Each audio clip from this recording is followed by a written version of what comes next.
तो स्टूडेंट्स, आज हम लोग डिस्कस करेंगे chemical properties of amines. Chemical properties of amines. Chemical properties of amines हम लोगों ने इसके पहले जो है बेसिक स्ट्रेंथ पढ़ लिया था। बेसिक स्ट्रेंथ में आपने देखा कई पार्ट्स हैं उसके। गैसियस फेज में basic strength, aqueous solution basic strength, तमाम और उसके सारे पार्ट्स हैं। इधर आ जाओ, यहाँ आगे बैठ जाओ, कहाँ पीछे बैठो, इधर बैठो, यहाँ जाओ, इधर बैठो। तो अब हम लोग डिस्कस करेंगे केमिकल प्रॉपर्टीज़। तो केमिकल प्रॉपर्टीज़ में पहला पॉइंट आता है साल्ट फॉर्मेशन। साल्ट फॉर्मेशन क्यों? क्योंकि एमाइन क्या है? बेस। एमाइन हम लोग जान चुके हैं कि एमाइंस जो होते हैं क्या होते हैं? बेस। तो अगर हम इसको किसी प्रोटिक एसिड से, प्रोटिक एसिड जैसा कि मैंने आपको बताया था, प्रोटिक एसिड क्या होता है? प्रोटिक एसिड वह होता है जो हमारे H+ रिलीज करे। जो एसिड H+ रिलीज करता है उसको हम लोग प्रोटिक एसिड कहते हैं। तो अगर हम किसी एमाइन को जो कि बेस है, अगर उसको हम किसी एसिड से रिएक्शन कराएंगे तो वो क्या देगा? हमको साल्ट देगा। और वो साल्ट यहाँ पर क्या कहलाएगा? Quaternary ammonium salt. Quaternary ammonium salt तुम जानते हो, इसका स्केलेटन क्या होता है कि nitrogen makes 4 bonds with 1+ charge. This is the skeleton. अब ये चारों बाड किसी भी चीज़ से जुड़े हो सकते हैं, तो इसको हम लोग जो है क्वाटनरी अमोनियम साल्ट कहते हैं। तो चूंकि एमाइंस बेस है, तो अगर हम उसको किसी भी प्रोटिक एसिड से रिएक्शन कराएंगे तो साल्ट का फॉर्मेशन होगा। जैसे मान लो आपने ले लिया मिथाइल एमाइन, मिथाइल एमाइन, और इसको आपने प्रोटिक एसिड में ले लिया सपोज HCl, तो ये इसके प्रोटॉन को एक्सेप्ट कर लेगा, क्योंकि जो प्रोटॉन को एक्सेप्ट करता है उसको लॉरी ब्रॉन्स्टेड बेस कहते हैं। तो ये H+ को एक्सेप्ट करेगा। ये इलेक्ट्रॉन पुअर है, इलेक्ट्रॉन रिच है, तो इसके H+ को एक्सेप्ट करेगा तो क्या बन जाएगा? CH3 NH3 plus Cl minus. This is the quaternary ammonium salt. इसका IUPAC नेम लिखोगे तो आएगा N methyl ammonium chloride. Ammonium chloride क्यों ऐसा आएगा? क्योंकि आपका ये एलिफैटिक क्वाटनरी अमोनियम साल्ट है। एलिफैटिक क्वाटनरी अमोनियम साल्ट का जो पेरेंटल नाम होता है वो क्या होता है? अमोनियम। और जो aliphatic aromatic quaternary ammonium salt होता है उनका पेरेंटल नाम होता है एनिलीनियम। तो इसमें एल्काइल है तो N मिथाइल अमोनियम क्लोराइड, तो ये आपका क्वाटनरी अमोनियम साल्ट बन गया। ठीक है। तो यहाँ पर अगर हम इसी को HBr से ट्रीट करें तो क्या बन जाएगा? CH3 NH3 plus Br minus. इसको क्या बोलेंगे? N methyl ammonium bromide, right. अगर इसको हम HI से ट्रीट करें तो बनेगा CH3 NH3 plus Bi minus. तो इसको क्या कहेंगे? N methyl ammonium iodide. अगर हम इसको H2SO4 से रिएक्शन करेंगे तो क्या बनेगा? CH3 NH3 plus whole twice SO4, क्योंकि यहाँ पे सल्फेट की वैलेंसी 2 है और इसकी वैलेंसी 1 होती है, इसलिए क्रिस क्रॉस करके फार्मूला मैंने बनाया। इसको बोलेंगे, इससे नाम में इसका कोई यूज़ नहीं है, इसको बोलेंगे N मिथाइल अमोनियम सल्फेट। तो ये सब IUPAC नेम है। तो इस तरह से आपने देखा, मैंने एक एग्जाम्पल लिया मिथाइल एमाइन का। आप इथाइल ले लो, प्रोपाइल ले लो, टर्ड ब्यूटाइल एमाइन ले लो, कुछ भी ले लो, any type of amine. Amines चूँकि बेस हैं तो एसिड से रिएक्शन करेंगे तो साल्ट बनाएंगे ही बनाएंगे। अगर मान लो मैं कोई एरोमेटिक ले लूँ, सपोज एनिलीन ले लेता हूँ, एनिलीन NH2, तो ये हमारा एरोमेटिक एमाइन है। अगर हम इसको HCl से रिएक्शन करा दें तो यहाँ भी वही कहानी, H+ एक्सेप्ट करेगा। अब ये चूँकि एरोमेटिक बन रहा है, NH3 प्लस Cl माइनस, तो इसको हम लोग क्या बोलेंगे? ये इसमें ये नहीं बोलेंगे, क्योंकि बेंजीन के साथ एक एन ले करके क्या बोला जाता है, एनिलीनियम। एनिलीनियम का मतलब होता है कि बेंजीन के साथ एक एन अटैच है, तो ये पूरा एनिलीनियम ही है, तो इसको हम लोग बोलेंगे एनिलीनियम क्लोराइड। यही IUPAC नेम है इसका। This is also quaternary ammonium salt, it is also quaternary ammonium salt. अब इसी तरह से अगर आप HBr ले लो तो एनिलीनियम ब्रोमाइड, HI ले लो एनिलीनियम आयोडाइड, सल्फ्यूरिक एसिड ले लो एनिलीनियम सल्फेट। तो ये प्रोटिक एसिड के साथ हो गया। तो इससे प्रूव हुआ कि जो हमारे अमाइंस होते हैं वो बेस होते हैं, क्योंकि वो प्रोटिक एसिड के प्रोटॉन को एक्सेप्ट कर रहे हैं, और जो प्रोटॉन को एक्सेप्ट करे उसको हम लोग क्या कहते हैं, उसको कहते हैं लॉरी ब्रॉन्स्टेड बेस। अभी इसमें एक और चीज़ें हम प्रूव कर सकते हैं कि अगर हम सपोज मिथाइल एमाइन ले लें और मिथाइल एमाइन को हम किसी लेविस एसिड से रिएक्शन करा दें, जैसे बोरान ट्राइफ्लोराइड। बोरान ट्राइफ्लोराइड हम लोग जानते हैं बोरान का एटॉमिक नंबर कितना होता है, 5। तो इलेक्ट्रॉनिक कॉन्फ़िगरेशन क्या होगा, 2 3। तो बोरान के पास कुल कितने बैलेंस इलेक्ट्रॉन हैं, 3। अब फ्लोरीन लाओगे तो फ्लोरीन के पास 7 बैलेंस इलेक्ट्रॉन होता है, तो फ्लोरीन का तो ऑक्टेट पूरा हो जाएगा, फ्लोरीन को कोई दिक्कत नहीं है। लेकिन बोरान को दिक्कत है। ये देखो फ्लोरीन का ऑक्टेट पूरा हो गया, क्योंकि फ्लोरीन के पास ऑलरेडी 7 बैलेंस इलेक्ट्रॉन है और एक इलेक्ट्रॉन शेयर करके वो अपना ऑक्टेट पूरा कर लिया। लेकिन बोरान के सर्किल में केवल 6 इलेक्ट्रॉन आया, ओनली 6 इलेक्ट्रॉन। तो इसका मतलब ये आपका इनकम्प्लीट ऑक्टेट रख रहा है, इनकम्प्लीट ऑक्टेट। और जिसके पास इनकम्प्लीट ऑक्टेट होगा वो क्या होगा, लोन पेयर इलेक्ट्रॉन एक्सेप्टर। और जो लोन पेयर इलेक्ट्रॉन एक्सेप्टर होता है उसको क्या कहते हैं, लेविस एसिड। क्या कहते हैं, लेविस एसिड कहते हैं। तो ये आपका लेविस एसिड है। तो अब जब वो लेविस एसिड है, क्योंकि लोन पेयर इलेक्ट्रॉन एक्सेप्ट करेगा, तो amine lone pair electron donate करने के लिए तैयार है, क्योंकि उसके पास डोनर एटम है। और डोनर एटम किसको कहते हैं, जिसके पास, जिस एटम के पास लोन पेयर इलेक्ट्रॉन हो। तो यहाँ पर ये डोनर एटम है और ये एक्सेप्टर है। ये डोनर है, एन डोनर है और बोरान एक्सेप्टर है, समझ रहे हैं। तो इसके लोन पेयर को ये एक्सेप्ट करेगा, और जब ऐसा होता है तो इसको हम लोग वन साइडेड शेयरिंग कहते हैं। और ऐसी सिचुएशन में इनके बीच में कौन सा बॉन्ड बनेगा, कोऑर्डिनेट बॉन्ड बनेगा, ये बॉन्ड बनेगा। And this will be called also the Lewis salt. Why, because यहां पर हम लोग इसको क्या कर रहे हैं, लेविस एसिड। इसको हम लेविस बेस, और ये क्या है, लेविस एसिड। तो जब आप दोनों को लेविस बोल रहे हो तो साल्ट को भी लेविस बोलो। तो यहाँ पर ये आपका लेविस बेस है, लेविस बेस है, लेविस एसिड है। तो दोनों के बीच में जब रिएक्शन हुआ तो उसको हम कहते हैं लेविस सॉल्ट।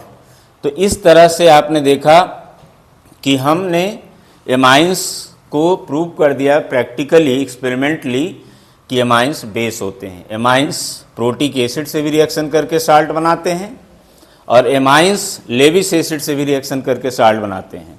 इसका मतलब एमाइंस बेस है, क्योंकि वो एसिड से रिएक्शन करके साल्ट बना रहा है। इन रिएक्शंस को हम लोग क्या कह सकते हैं, न्यूट्रलाइजेशन रिएक्शन, क्योंकि साल्ट फॉर्मेशन का मतलब क्या होता है, न्यूट्रलाइजेशन रिएक्शन। तो यहाँ पे न्यूट्रलाइजेशन रिएक्शन हो रहा है, और इस तरह से आपने देखा कि साल्ट फॉर्मेशन हो रहा है। तो ये था आपका पहला, समझ में आया है, किसी कोई डाउट? अब इसके बाद यहाँ पर अगला टॉपिक हम लोग लेते हैं, नेक्स्ट है सेकंड। अब सेकंड है alkylation of amino group. Alkylation of amino group. Alkylation का मतलब क्या होता है, एल्काइल ग्रुप से, एल्काइल ग्रुप, हाइड्रोजन को एल्काइल ग्रुप से रिप्लेस करना। एल्काइलेशन का मतलब ये होता है, मतलब किसी चीज को एल्काइल से रिप्लेस करना।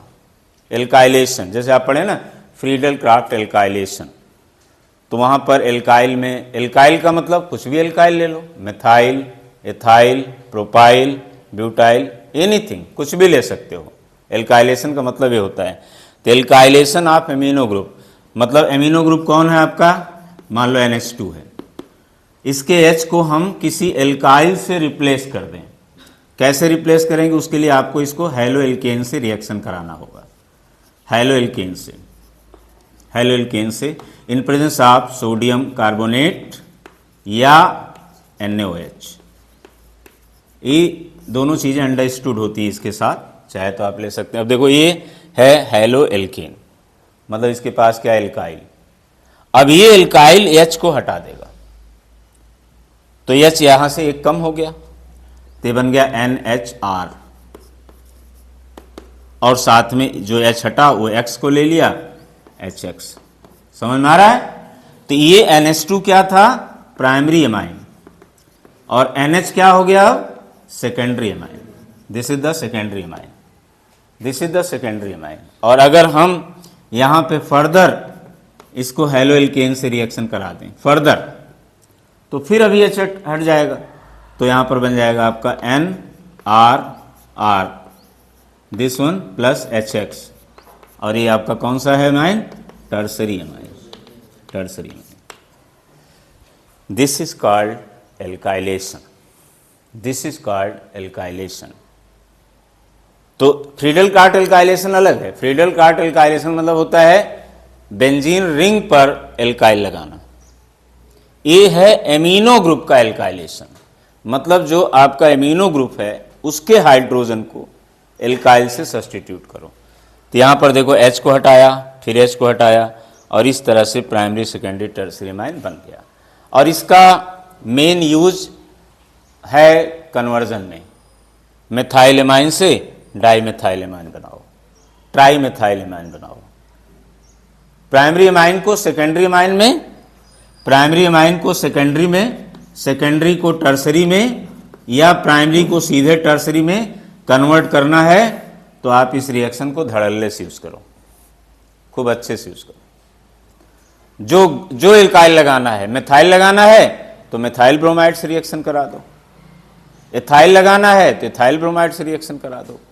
जो आपको एल्काइल लगाना है उससे रिएक्शन करा दो, रिप्लेस कर देगा। जैसे मैं एक एग्जांपल लेता हूं, सपोज मैंने ले लिया मेथाइल एमाइन, मेथाइल एमाइन। अब मेरी इच्छा है कि ये जो मेथाइल एमाइन है इसको हम कन्वर्ट कर दें, मेथाइल एमाइन को हम कन्वर्ट कर दें, मेथाइल एमाइन को इसमें एक एथाइल ला दें, मेरी इच्छा है। तो ठीक है, एथाइल लाना है तो इसको क्या करें, C2H5Br से रिएक्शन करा दो। C2H5Br in presence of NaOH या सोडियम कार्बोनेट, या नहीं भी लिखोगे चलेगा क्योंकि वो अंडरस्टूड है उसके साथ। तो C2H5Br है तो यहाँ से H और Br निकलेगा, तो आपका मिल गया CH3NH, C2H5, लो बन गया। ये आपका कन्वर्जन हो गया। अब इसको हम लोग पढ़ गए ethyl methyl amine common name में, IUPAC नेम में N methyl ethanamine, N methyl ethanamine, इस तरह से। और कॉमन नेम में दोनों एल्काइल डिफरेंट हैं, तो दोनों एल्काइल का नाम बोल दो, ethyl methyl amine, this one ethyl methyl amine. और IUPAC में N मेथाइल, जिधर बड़ा कार्बन है, ज़्यादा कार्बन, वो पेरेंट चेन बनेगा, तो ये साइड चेन बनेगा, और ये साइड चेन N से अटैच है, तो N के टर्म में लिखा जाएगा N मेथाइल, और 2 कार्बन है तो इथेन, और 1 एमाइन मतलब इथेनामाइन। ये इसका IUPAC नेम हो गया, ये कॉमन नेम हो गया। आपकी इच्छा है कि नहीं एक और एथाइल लगा दें, ठीक है, और लगा दो, फिर C2H5Br से रिएक्शन करा दो, फिर इसका HBr निकलेगा और वो जाके अटैच हो जाएगा, तो आपको मिलेगा CH3N, C2H5, C2H5। ये देखो बन गया। This is the tertiary amine. इसका नाम क्या होगा, इसका नाम होगा di ethyl, common name di ethyl, और फिर मेथाइल एमाइन, ये है कॉमन नेम। IUPAC नेम क्या होगा आपका, एक तो कार्बन को पेरेंट चेन बनाना ही होगा, तो N ethyl, N methyl, N ethyl, N methyl ethanamine.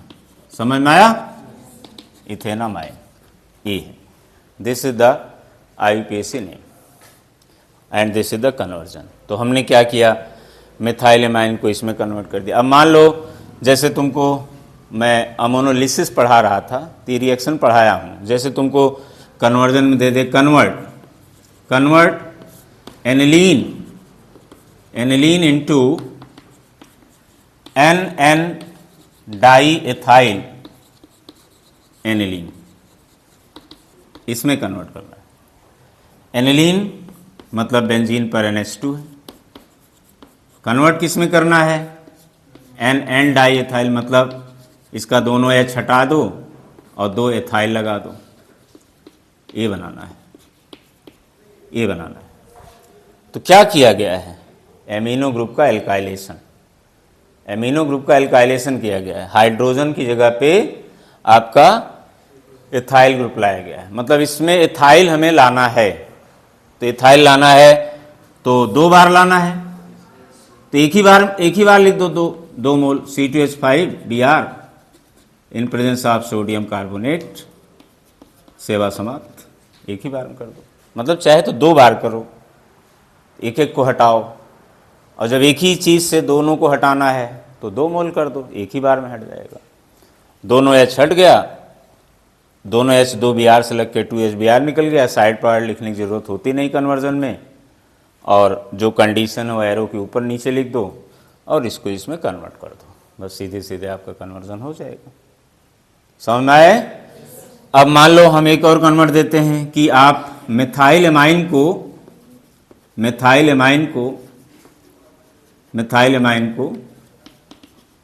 Di methyl amine में बदलो, di methyl amine, methyl amine को डाई मिथाइल एमाइन में कन्वर्ट करो।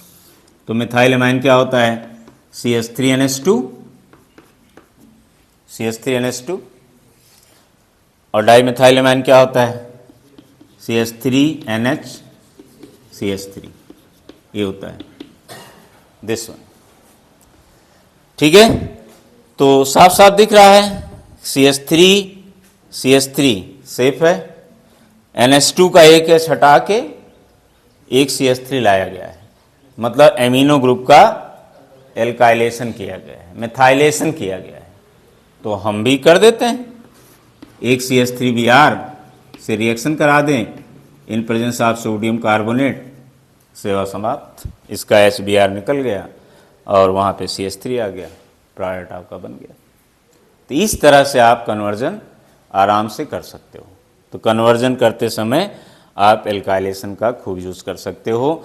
किसी भी तरह का प्राइमरी अमाइन से सेकेंडरी अमाइन में या सेकेंडरी अमाइन को टर्सरी अमाइन में बदलना हो, तो आप जो भी एल्काइल को लाने के लिए कह रहा है, आप सीधे सीधे हेलो एल्केन के रूप में लाइए। कोशिश करिए यहाँ पे ब्रोमीन लिखिए, आयोडीन लिखिए, क्लोरीन भी लिख सकते हो, लेकिन फ्लोरीन तो बिल्कुल नहीं लिखना है, क्योंकि मैंने आपको बताया था कि फॉर ऑर्गेनिक रिएक्शंस जो हैलोजन की सूटेबिलिटी है, फ्लोरीन वर्स्ट है और आयोडीन बेस्ट है। बाकी बीच में जो है उनको भी ले सकते हो, क्लोरो ब्रोमो भी ले सकते हो, आयोडोलो और अच्छी बात है, ब्रोमीन भी चलेगा, क्लोरीन भी चल जाएगा, लेकिन फ्लोरीन तो बिल्कुल नहीं चलेगा। तो इस तरह से आप जो है, ये सेकेंड केमिकल प्रॉपर्टी थी, दैट इज द एल्काइलेशन, जो आप इसको समझ पाएंगे। कोई वो लाया है मोबाइल, किसी के पास है? Anyone is having? होते कि स्नैप ले लो, क्योंकि मैं तो उससे नहीं खोलूँगा। है, कर लो, ले लो, ग्रुप में डाल देना, वहाँ से जाओ, इसको डिस्टर्ब मत करना, वहाँ से आराम से खींच लो। रिकॉर्डिंग चल रही है, ठीक, लो फटाफट लो, देर मत करो, डोंट वेस्ट टाइम। इसको मत हिलाना, नहीं डिस्टर्ब हो जाएगा। अरे यार वहाँ काहे घुस रहे हो, वहीं से ले लो ना, तो ग्रुप में रहेगा। वहाँ से चले जाओ, वहाँ से, हाँ।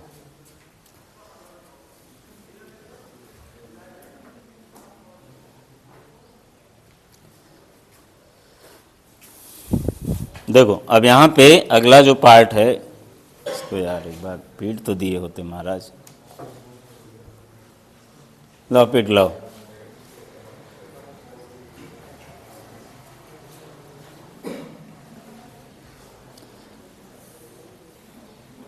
तो इस तरह से आपने देखा कि जो आपका एल्काइलेशन है, एल्काइलेशन ऑफ एमिनो ग्रुप, तो ऐसे आपको, चलो एक कन्वर्जन देते हैं, फट से कर दो। एथाइल एमाइन को एथाइल मिथाइल एमाइन में कन्वर्ट करो। एथाइल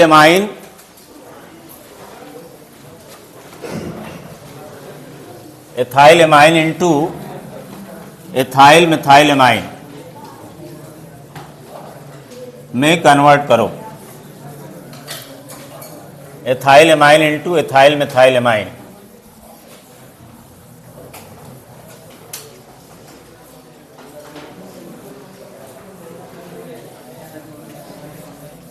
हो गया। एथाइल एमाइन को एथाइल मिथाइल एमाइन में कन्वर्ट करो। हो गया। क्या किया मैं बताओ, क्या किया आपने? हाँ, एथाइल एमाइन को CH3Br से या CH3I से ट्रीट कर दो, सोडियम कार्बोनेट NaOH प्रेजेंस में कन्वर्ट हो जाएगा। हो गया। ओके, चलो now the third property, this is very important property and very interesting, that is the acylation of amino group.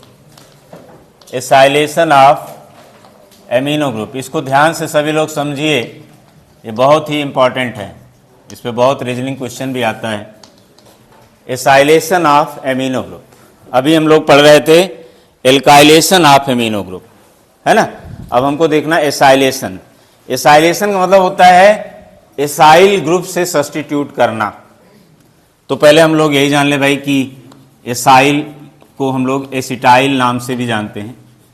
Acyl या एसिटाइल ग्रुप होता क्या है? एसाइल या एसिटाइल ग्रुप होता है COCH3 को कहते हैं। जैसे आपने पढ़ा था फ्रीडल-कार्ट एसाइलेशन, पढ़ा है ना, फ्रीडल-कार्ट एसाइलेशन। तो उसी तरह से भी है, ये है आपका एसाइल ग्रुप। जब आप हाइड्रोजन को इससे रिप्लेस करोगे कहीं पर भी तो उसे एसाइलेशन कहते हैं। फ्रीडल-कार्ट एसाइलेशन में भी यही चीज़ यूज होता है। तो अगर हमें इस एसाइल ग्रुप को पाना है तो हमारे पास दो रिएजेंट हैं जिनसे ये हमको मिलेगा। पहला है acetyl chloride CH3COCl, acetyl chloride. अगर आपको कहीं पर एसाइलेशन करना है तो आप इससे उसको ट्रीट कर दीजिए। और दूसरा है आपका acetic anhydride CH3CO whole twice O, this is called the acetic anhydride. ये दोनों एसाइलेटिंग एजेंट होते हैं। अगर आपको किसी चीज़ का एसाइलेशन करना है तो आप इससे या इससे ट्रीट करिए। एक तो ये बात हो गई कि अगर हमें एसाइलेशन करना है तो कौन सा केमिकल हमें यूज़ करना है। तो इधर यू यूज़ एसिटाइल क्लोराइड और एसिटिक एनहाइड्राइड, दोनों में से इसको आप कोई भी एक चीज़ यूज़ कर सकते हो, ठीक है। अब दूसरी चीज़ है कि एसाइलेशन दो चीज़ों का होता है। एक होता है एसाइलेशन इन बेंजीन, ध्यान से समझते चलो। एसाइलेशन इन बेंजीन मतलब अगर आप बेंजीन के H को हटाना चाहते हैं, बेंजीन का फार्मूला क्या है C6H6, तो उसके H को हटाना चाहते हैं इससे, बेंजीन से, तो आपको बेंजीन को ट्रीट करना होगा एसिटाइल क्लोराइड के साथ। एसिटाइल क्लोराइड के साथ आपको लेना होगा एनहाइड्रस AlCl3। और मैं आपको बता दूं यही है फ्रीडल-कार्ट एसाइलेशन रिएक्शन। बेंजीन पर जब आप COCH3 लाते हो, इस कंडीशन में एनहाइड्रस AlCl3 के साथ इसको यूज करते हो, तो बेंजीन पर आपका COCH3 अटैच होता है। COCH3 ये देखो, जिसको हम लोग कहते हैं acetophenone, this is the acetophenone, और इसी का नाम है Friedel-cart, this is called the Friedel-cart acylation reaction. यही आपका फ्रीडल-कार्ट एसाइलेशन रिएक्शन। ये तो हो गया बेंजीन की बात, बेंजीन का एसाइलेशन। लेकिन हमको क्या पढ़ना है? Acylation of amino group, amino group का। तो हमें इस कंडीशन को यूज नहीं करना है, इस कंडीशन का यूज नहीं करना है। और सिर्फ इतना लिखने से काम नहीं चलेगा, क्योंकि अभी आप देखेंगे कि अगर आपको एसाइलेशन इन एमिनो ग्रुप करना है, NH2 ग्रुप का करना है एसाइलेशन, तो आपको क्या करना है? जैसे आपने लिया RNH2, या बेंजीन का ही रिलेटेड दिखा देते हैं। जैसे हमने ले लिया एनिलीन, एनिलीन, और एनिलीन को हम एसिटाइल क्लोराइड से रिएक्शन कराएं CH3COCl, लेकिन अब आपको लेना होगा पायरिडीन, पायरिडीन के प्रेजेंस में, that is C5H5N, this is the pyridine. तो जब पायरिडीन के प्रेजेंस में करेंगे तो रिंग पे सब्स्टिट्यूशन नहीं होगा, मतलब बेंजीन का H नहीं हटेगा। अगर आपको एसाइलेशन करते समय बेंजीन का H हटाना है तो एनहाइड्रस AlCl3 यूज करना होगा, और अगर आपने पायरिडीन यूज कर लिया तो बेंजीन का H नहीं हटेगा। किसका हटेगा? इसका हटेगा।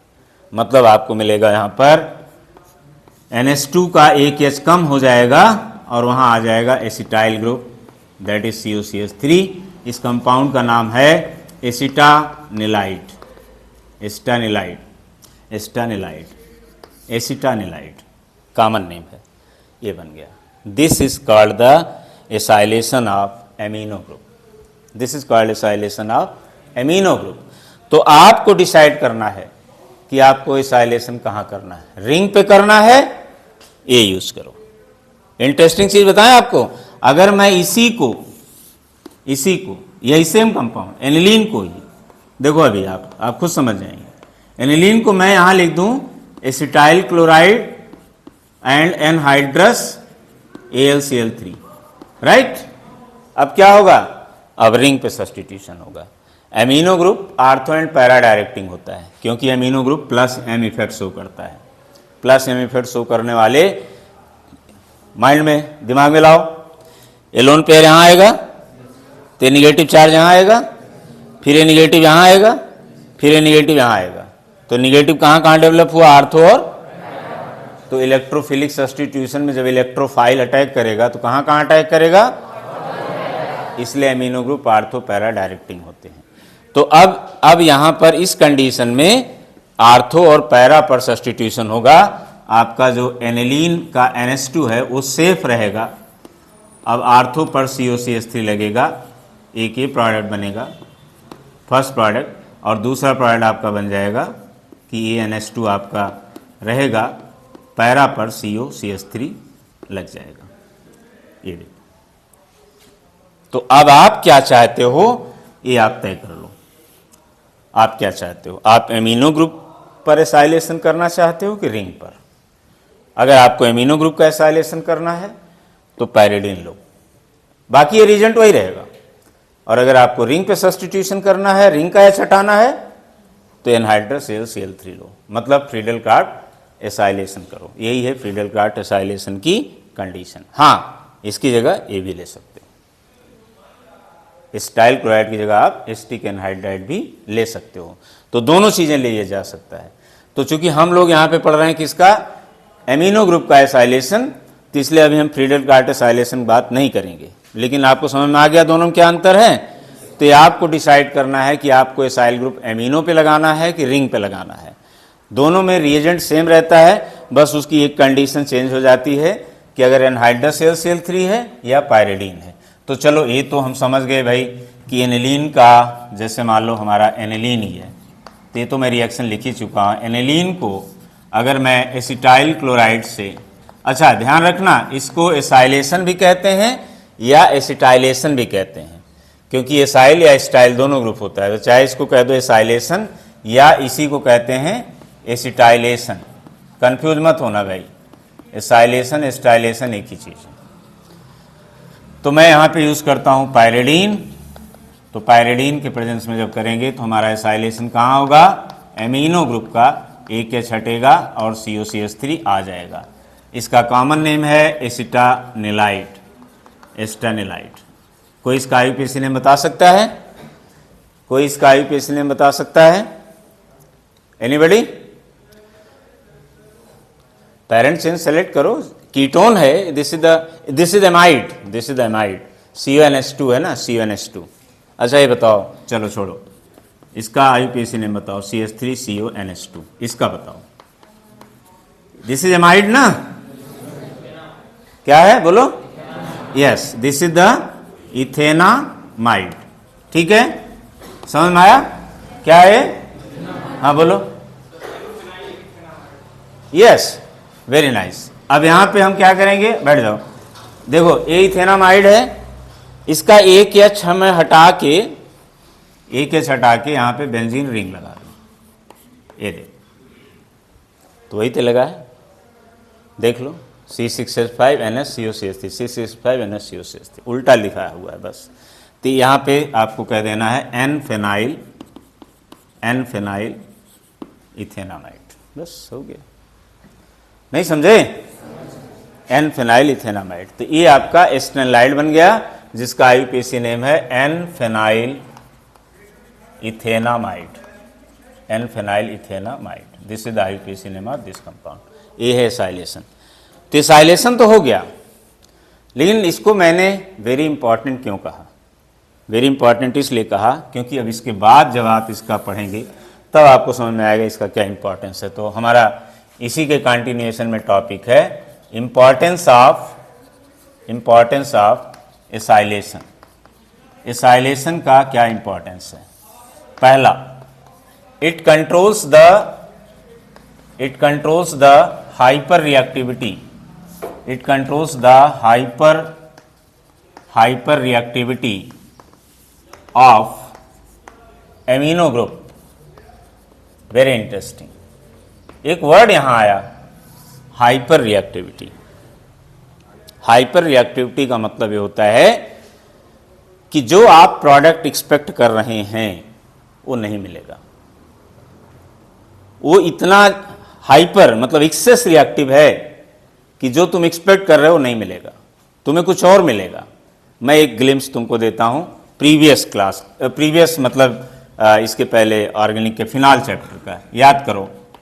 जब हम फिनाल का ब्रोमिनेशन करते हैं Br2 एक्वस मीडियम में in presence of FeBr3 bromination करते हैं, तो फिनाल क्या देता है? फिनाल आपका आर्थोपैरा डायरेक्टिंग है, तो आर्थोपैरा नहीं देता, ये देता है आपका, दिस इज द 2,4,6 ट्राइब्रोमोफिनाल, ये देता है 2,4,6 ट्राइब्रोमोफिनाल। जबकि इसको क्या देना चाहिए था? इसको देना चाहिए था आर्थोब्रोमोफिनाल और पैराब्रोमोफिनाल, ये देना चाहिए था। आर्थोब्रोमोफिनाल और पैराब्रोमोफिनाल इसको देना चाहिए था, क्योंकि आपका जो फिनालिक OH है ये आर्थो पैरा डायरेक्टिंग होता है, अगेन ड्यू टू प्लस-m इफेक्ट। समझ रहे हो? तो इसको ये देना चाहिए था ब्रोमिनेशन करते समय। जब हम फिनाल का ब्रोमिनेशन करते हैं तो हमें ये मिलना चाहिए था, लेकिन ऐसा नहीं होता, नहीं मिलता। ये मिलता है, ये प्रोडक्ट मिलता है। जबकि होना क्या चाहिए था? एक बार ब्रोमीन को आर्थो पर और एक बार ब्रोमीन को पैरा पर जाना चाहिए था, लेकिन ऐसा नहीं होता। आर्थो पैरा पर एक साथ आ जाता है और हमको ये प्रोडक्ट मिलता है 2,4,6 ट्राइब्रोमोफिनाल। तो ये क्यों हुआ? This is due to hyper reactivity of phenolic OH in aqueous medium या पोलर सॉल्वेंट, एक्वस मीडियम या पोलर सॉल्वेंट। जब आप इस रिएक्शन को एक्वस ब्रोमीन से ट्रीट कराएंगे पोलर सॉल्वेंट में, पानी वाटर पोलर सॉल्वेंट होता है, तो ये समस्या आएगी। हम चाह रहे थे ये मिले, हमारा एक्सपेक्टेशन क्या था? आर्थोब्रोमोफिनाल पैराब्रोमोफिनाल, मिला ये, तो this is called hyper reactivity. मतलब जो तुम सोच रहे हो वो नहीं बना, कुछ और बन गया, तो दिस इज हाइपर रिएक्टिविटी। तो यहाँ पर ये प्रॉब्लम है। तो इस प्रॉब्लम का लेकिन हम तो भाई चाहते हैं हमको यही मिले। तो इस प्रॉब्लम का सल्यूशन क्या है? इसका सल्यूशन है इसके प्रॉब्लम में ही छिपा है। इसकी प्रॉब्लम क्या है? Due to hyper reactivity of phenolic OH in aqueous medium, तो change the medium. Aqueous medium से ही प्रॉब्लम है ना, पोलर सॉल्वेंट से ही प्रॉब्लम है ना, चेंज कर दो मीडियम, सॉल्यूशन आ जाएगा। तो हम यहां पर फिनाल को क्या करें, फिनाल को ले लें और इसको ब्रोमीन एक्वस के बजाय ब्रोमीन को कार्बन डाइसल्फाइड लिक्विड में, कार्बन डाइसल्फाइड लिक्विड होता है, कार्बन डाइऑक्साइड गैस है, कार्बन डाइसल्फाइड लिक्विड होता है, कार्बन डाइसल्फाइड में FeBr3 प्रेजेंस में ट्रीट करो।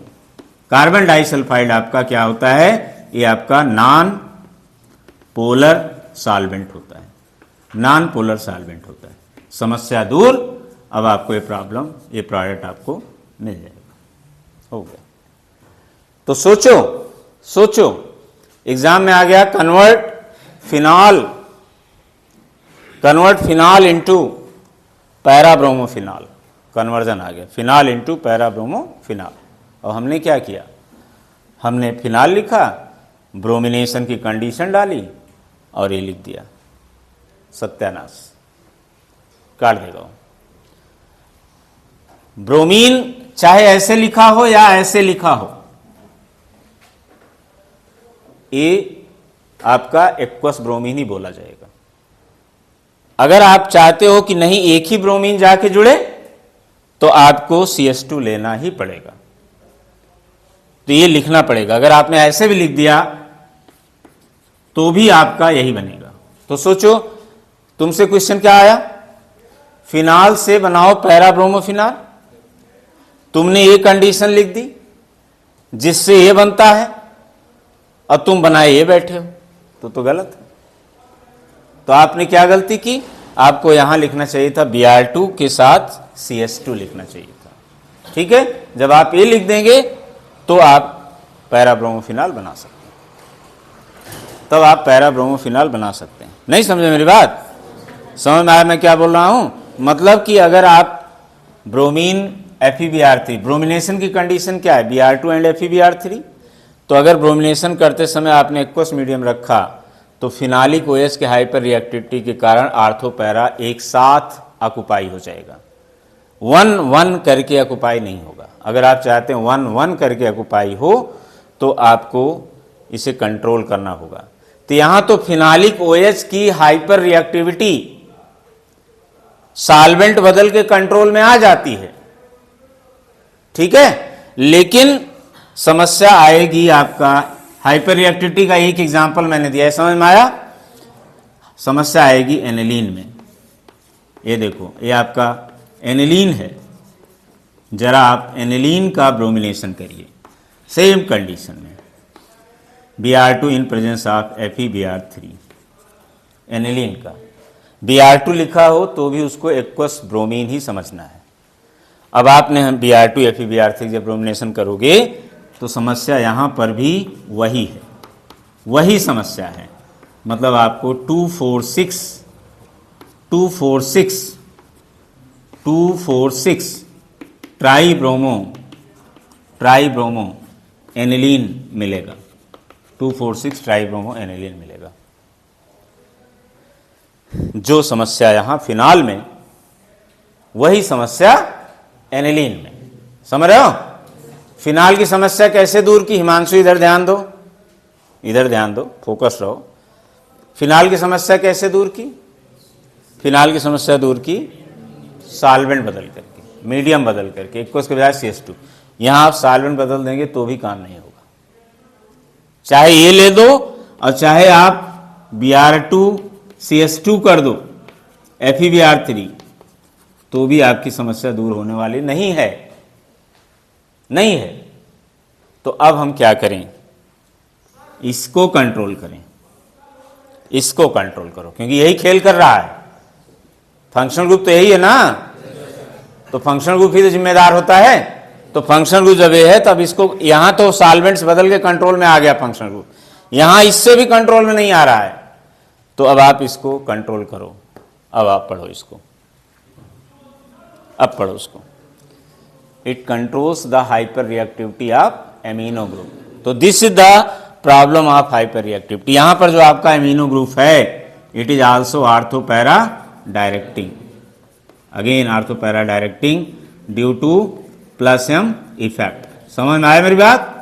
Again it is ortho para directing due to plus M effect. जैसे यहां था वही यहां है, हमसे कहा गया एनिलीन से पैरा ब्रोमो एनिलीन बनाओ और हमने ये कर दिया। तो अगर आपने ये कर दिया तो ये समस्या आएगी, पैरा ब्रोमो एनिलीन नहीं बनेगा। 2, 4, 6 मतलब सारे आर्थो पैरा एक साथ आपके ऑक्युपाई हो जाएंगे। ठीक है, एक साथ इसको ऑक्युपाई पिक लेना है, एक साथ इसको ऑक्युपाई हम कर लेंगे। चलो बैठो, वो ले लेगा फट से। तो इस तरह से जो है आप एक साथ इसको ऑक्युपाई कर सकते हो। ठीक है,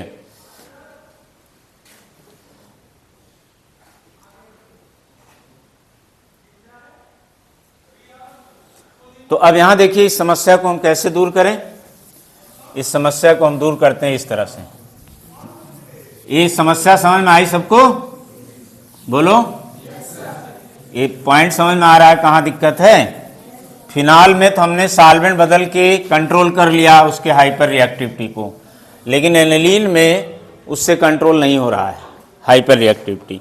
तो अब हम लोग क्या करेंगे, इस पहले पॉइंट पर आते हैं कि एनिलीन का, ध्यान से समझो फटाफट, एनिलीन का आप कर दो एमिनो ग्रुप का एसाइलेशन, बेंजीन का मत करो, एनिलीन का करो, अर्थात यूज करो यहां पायरीडीन। अब आपका बन जाएगा एस्टेनिलाइड NHCOCH3, एस्टेनिलाइड बनेगा। अब आप आराम से ब्रोमिनेशन करो, Br2 FeBr3, और ये भी प्लस एम इफेक्ट शो करने के कारण, जैसे एमाइन प्लस एम इफेक्ट के कारण आर्थो पैरा डायरेक्टिंग होता है, उसी तरह से ए भी आपका प्लस एम इफेक्ट शो करेगा, आर्थो पैरा डायरेक्टिंग होगा। तो यहाँ पर अब आप करेंगे एस्टेनिलाइड को, तो NHCOCH3 आर्थो ब्रोमो एस्टेनिलाइड बनेगा, एस्टेनिलाइड, और दूसरा बनेगा पैरा ब्रोमो एस्टेनिलाइड NHCOCH3। तो आप कहेंगे सर हमारी समस्या कहाँ दूर? आप तो बोले थे एनिलीन से पैरा ब्रोमो एनिलीन बनाओ, और आप तो यहाँ पर पैरा ब्रोमो एस्टेनिलाइड बनाए हैं। अरे भाई कोई दिक्कत नहीं है, ये बन गया ना, आपको एनिलीन चाहिए ना, इसकी हाइड्रोलिसिस कर दो, हाइड्रोलिसिस कर दो, ए बांड यहाँ से टूट जाएगा, NH3H इधर OH, तो ये बन गया आपका ortho bromo aniline, ortho bromo aniline. और यहाँ से इसको जब करोगे सेम, तो ये बन जाएगा आपका पैरा ब्रोमो एनिलीन। लो, जो आप चाहते थे मिल गया आपको, ये रिएक्शन। तो अगर आपसे कहा गया एग्जाम में कि एनिलीन से पैरा ब्रोमो एनिलीन बनाओ और आप डायरेक्ट ब्रोमिनेशन करके बना दिए, तो सत्यानाश। आपको पहले एमिनो ग्रुप को प्रोटेक्ट करना है, जब वो प्रोटेक्ट हो जाए तब ब्रोमिनेशन करो, तब आराम से आर्थो और पैरा पर जाएगा, फिर हाइड्रोलिसिस करके वापस NH2 पालो, बस बन गया। लेकिन अगर आप डायरेक्ट कोशिश करोगे कि डायरेक्ट हम कोशिश करेंगे कि ब्रोमीन FeBr3 डायरेक्ट रिएक्शन करा के वो ये बना लें, असंभव, नहीं संभव है। तो यहाँ पर ये हो रहा है hyper reactivity of amino group के कारण। आई होप आप लोग समझ गए होंगे। समझ में आया क्या करना है? तो अगर आपको एनिलीन से पैरा ब्रोमो एनिलीन बनाना है, तो पहले एमिनो ग्रुप को प्रोटेक्ट करो, फिर ब्रोमिनेशन करो, और फिर हाइड्रोलिसिस करके वापस NH2 पालो, आपका एनिलीन तैयार है। तो this is the first importance of the acylation, that is the it protects the amino group from its hyper reactivity.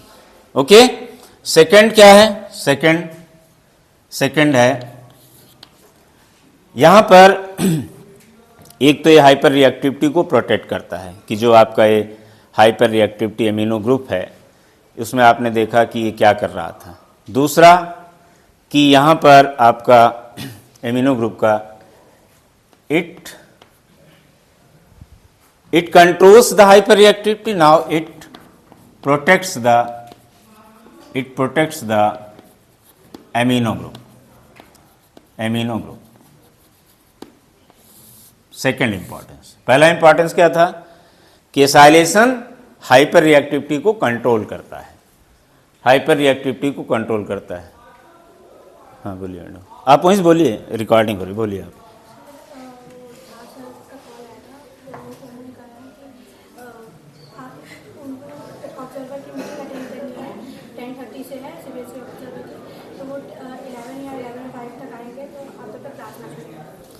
तो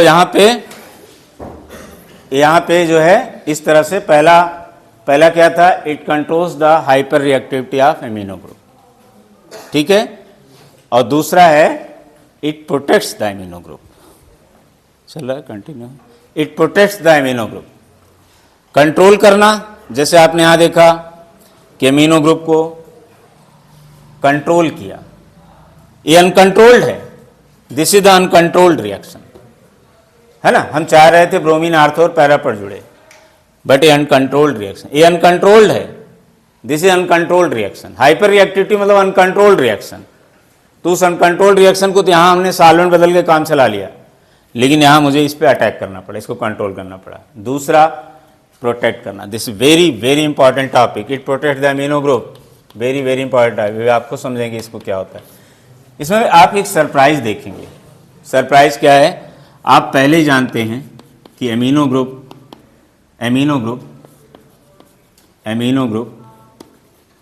is ortho and para directing, है ना, due to plus M effect. क्योंकि plus M effect के कारण तुम जानते हो क्या होता है, प्लस एम इफेक्ट के कारण जो आपका एनिलीन है उसके आर्थो और पैरा पर निगेटिव चार्ज डेवलप हो जाता है। तो जब कोई इलेक्ट्रोफाइल आएगा तो आर्थो पर और पैरा पर अटैक करेगा, आर्थो और पैरा पर अटैक करेगा। हाँ बोलिए।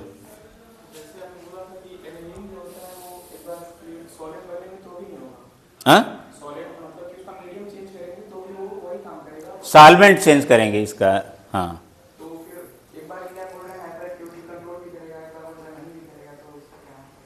मतलब ये है कि जो आपका फिनालिक OH होता है ये हाइपर रिएक्टिव है, एनिलीन का एमिनो भी हाइपर रिएक्टिव है, दोनों हाइपर रिएक्टिव हैं, ठीक है। यहाँ पर जब हमने सॉल्वेंट बदल दिया तो देखा कि ये जो अनकंट्रोल्ड रिएक्शन हो रहा था ये नहीं हुआ और ब्रोमीन आराम से आर्थो और पैरा पर आके अटैच हुआ। जब मैंने यहाँ भी वही काम करके देखा, सॉल्वेंट बदला, तो भी वह अनकंट्रोल्ड ही रहा। मतलब ऐसे कि जैसे एक जगह लकड़ी की आग जल रही है, मैंने उस पर 10 बाल्टी पानी फेंक दिया, बुझ गया, तो कंट्रोल हो गया। एक जगह पेट्रोल की भयंकर आग लगी है, मैंने 10 बाल्टी पानी भेजा और तेज जलने लगा, क्योंकि पानी जाके वहाँ डिकम्पोज होकर हाइड्रोजन ऑक्सीजन बना दिया। तो यहाँ पर वही मैं बोलना चाह रहा हूँ कि एक जगह एक चीज़ से कंट्रोल हो जा रहा है, दूसरी जगह नहीं हो रहा है। मान लीजिए जैसे कोई स्कूल में बदमाशी किया, टीचर ने उसको डांट दिया, तो भाई वो कंट्रोल में आ गया। अब टीचर के डांटने पर भी वो कंट्रोल में नहीं आ रहा है, तो क्या करें? तो कोई दूसरा इलाज करना पड़ेगा ना। तो बस ये समझ गए। तो यहां पर amino group is ortho and para directing due to plus M effect. अब इससे क्या होता है, ध्यान से समझो, सभी लोग बहुत बहुत इंटरेस्टिंग है, ध्यान समझो। ये है आपका एमिनो ग्रुप। चलो हम लोग एक काम करते हैं, इसका करते हैं नाइट्रेशन। नाइट्रेशन कंडीशन डाल दो, concentrated HNO3 and concentrated H2SO4, यही है ना। This is the condition of nitration. Concentrated रहता है, concentrated nitric acid and concentrated sulphuric acid. Nitration करने जाते हैं तो नाइट्रो ग्रुप आएगा, नाइट्रो ग्रुप आएगा। नाइट्रो ग्रुप कहां एक्सपेक्ट कर रहे हो, कहां जाए, आर्थो और जाएगा, जाएगा। NH2 यहां रहेगा, आर्थो पर आएगा। बोलो क्या है, आर्थो नाइट्रो एनिलीन। क्या है, सही है। दूसरा क्या बनना चाहिए, बोलो, पैरा नाइट्रो बनता है, नो डाउट। पैरा नाइट्रोनिलीन, और सेवा यहीं पर समाप्त हो जानी चाहिए थी। आर्थो पैरा बन गया भाई। जब एमिनो ग्रुप तुम्हारा आर्थो पैरा डायरेक्टिंग है तो आर्थो पैरा बन गया, सेवा समाप्त। सेवा अभी समाप्त नहीं हुई, कहानी तो अब शुरू होगी। अब यहां पे आपका मेटा नाइट्रोनिलीन बनेगा। लो, मेटा नाइट्रोनिलीन, और थोड़ा मोड़ा नहीं, आर्थो नाइट्रोनिलीन 1% बनता है, पैरा नाइट्रोनिलीन 52% बनता है, और ये 47% बनता है। देख लो, जो बनने नहीं चाहिए था, जिसको 0 होना चाहिए था, जिसको हम सोच ही नहीं रहे हैं।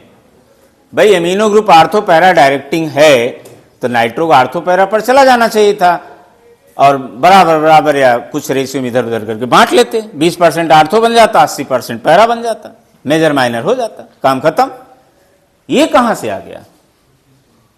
यहां पे तो मेटा पर कुछ चार्ज ही नहीं है भाई, तुम्हारा इलेक्ट्रोफाइल आर्थो पर जाएगा या पैरा पर जाएगा, यहां निगेटिव है, यहां निगेटिव है, यहां तो कुछ है ही नहीं, तो ये कैसे यहां चला गया? During nitration of aniline along with artho and para isomer, substantial amount मतलब huge amount, substantial amount of meta nitroaniline is also found. Open your book, exercise, reasoning question aniline खोलो, aniline फट से खोलो, एमाइन खोलो फट से, chapter exercise पे जाओ सीधे, खोले। अरे यार बायोमॉलिक्यूल में क्यों जा रहे हो, यहां पे आओ ना। मुझे दो बुक दो। देखो क्वेश्चन नंबर 3, एक्सरसाइज का क्वेश्चन नंबर 3 का 4th पार्ट पढ़ लो। एक्सरसाइज के क्वेश्चन नंबर 3 का 4th पार्ट पढ़ लो जल्दी से।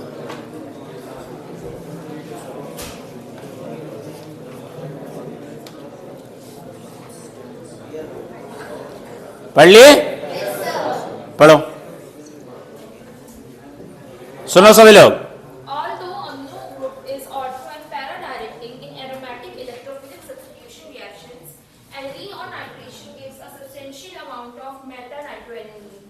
ठीक है, मतलब कि although amino group is ortho and para directing, so what we expect only ortho nitroaniline and para nitroaniline, but substantial amount of meta nitroaniline is formed which is unexpected.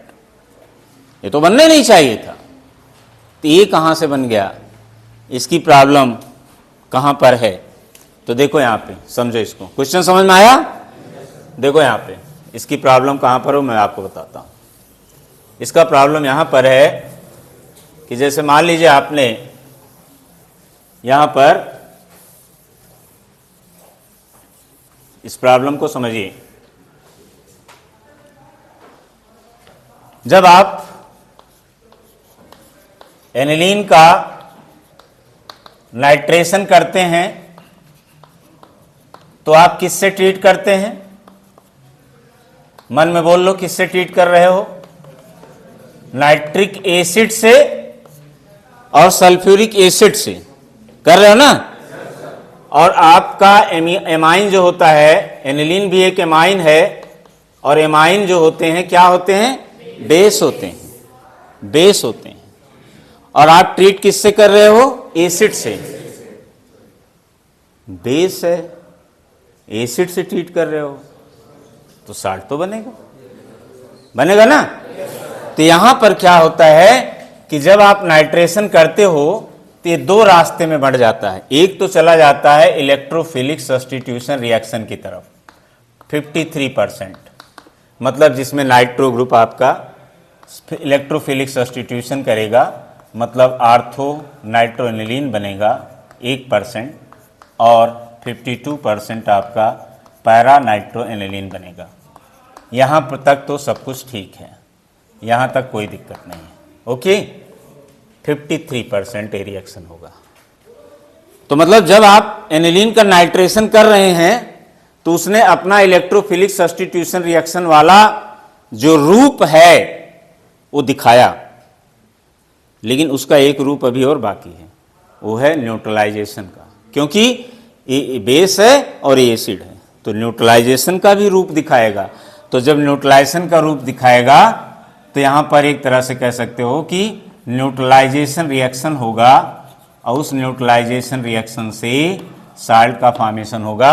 और अभी हमने आपको पहला आज ही पढ़ाया था, जो पहला केमिकल प्रॉपर्टी था साल्ट फॉर्मेशन, कि किसी भी माइन को अगर प्रोटिक एसिड से रिएक्शन कराओगे तो उसके H+ को एक्सेप्ट कर लेगा और क्वाटरनरी अमोनियम साल्ट बनाएगा। पढ़ा ना आपने?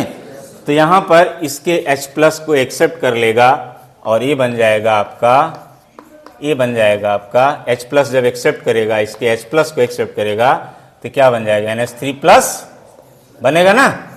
And this is called anilinium ion, और ये बनता है 47%। और फॉर योर काइंड इन्फॉर्मेशन ये आपका मेटा डायरेक्टिंग होता है, ये आपका मेटा डायरेक्टिंग होता है, क्योंकि नाइट्रोजन पर प्लस आ गया। जब तक नाइट्रोजन पे लोन पेयर होता है तब तक वो आर्थो पैरा डायरेक्टिंग है, और जैसे नाइट्रोजन पे प्लस आएगा वो मेटा डायरेक्टिंग हो जाएगा। तो ये बनता है 47%।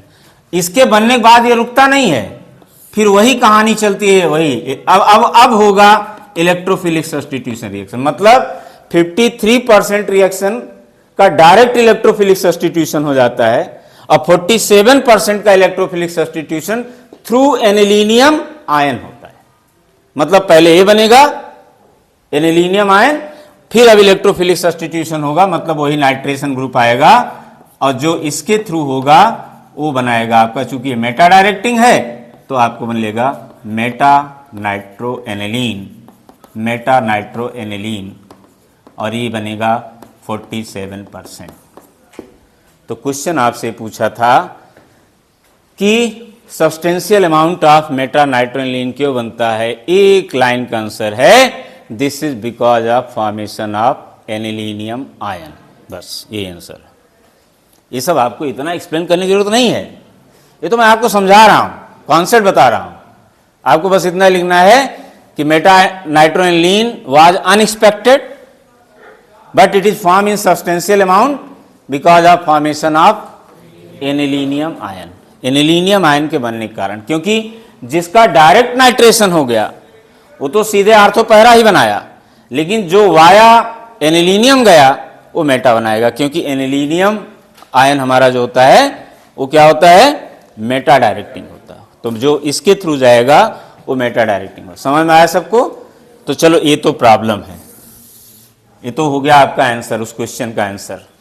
क्वेश्चन का आंसर यही है, it is because of formation of anilinium ion and the electrophilic substitution which takes place through anilinium ion forms meta nitroaniline. Since anilinium ion is form in substantial amount, that's why meta nitroaniline is also formed in substantial amount. Substantial amount मतलब huge amount.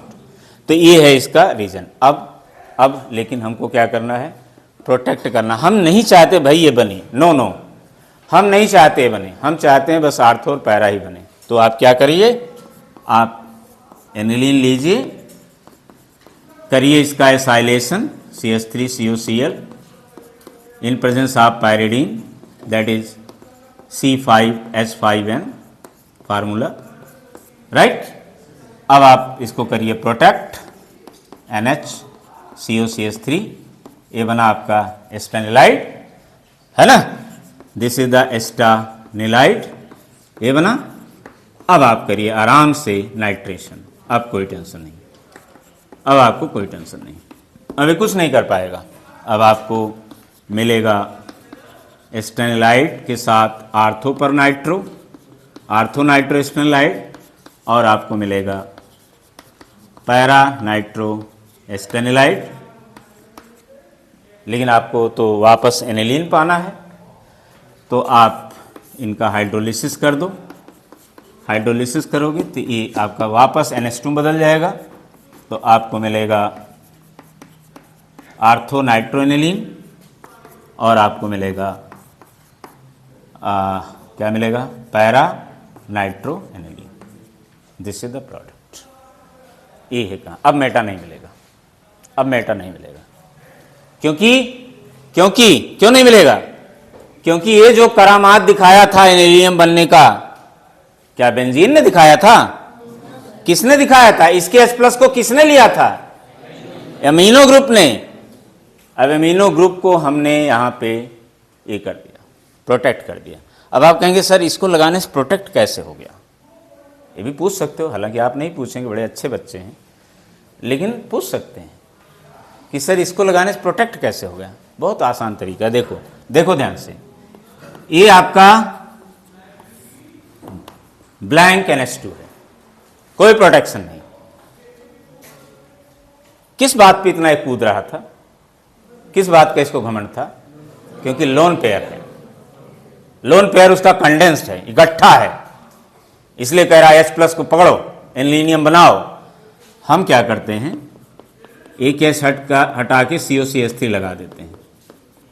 अब ये औकात में आ जाएंगे। कैसे? अब इनके lone pair को ये खींचेगा और रिजोनेंस में डाल देगा। मतलब ये जो है NH डबल बॉन्ड C यहाँ प्लस O माइनस CH3, ये आपका रिजोनेंस स्ट्रक्चर बन जाएगा।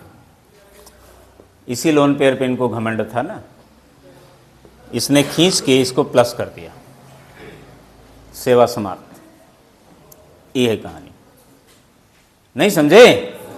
तो जो COCH3 है उसके लोन पेयर को रिजोनेंस में ले लेता है, मतलब उस लोन पेयर को एक जगह इकट्ठा नहीं रहने देता। रिजोनेंस का मतलब क्या हुआ? इलेक्ट्रॉन डिस्पर्सन, इलेक्ट्रॉन को डिस्पर्स कर दिया। जिस चीज पर तुम इतना कूद रहे थे वहां प्लस ला दिया, मतलब तुमको जिस चीज पे इतना आपको भरोसा था उसको ही खत्म कर दिया, तो आप खुद ही कंट्रोल में आ गए। तो इस तरह से एमिनो ग्रुप को हम प्रोटेक्ट कर सकते हैं। इस तरह के अनवांटेड प्रोडक्ट